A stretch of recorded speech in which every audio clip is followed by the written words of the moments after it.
Hello everybody, I hope you are doing well. Today we will speak about how to fix or how to solve the problem of Groupon. You will click on settings.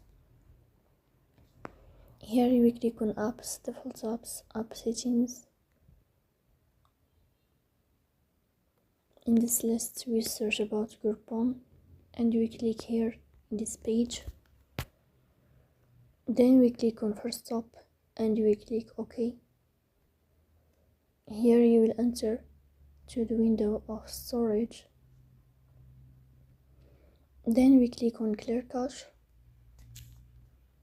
In the end, you will turn off your phone and you will wait a moment to restart your phone again to fix that problem.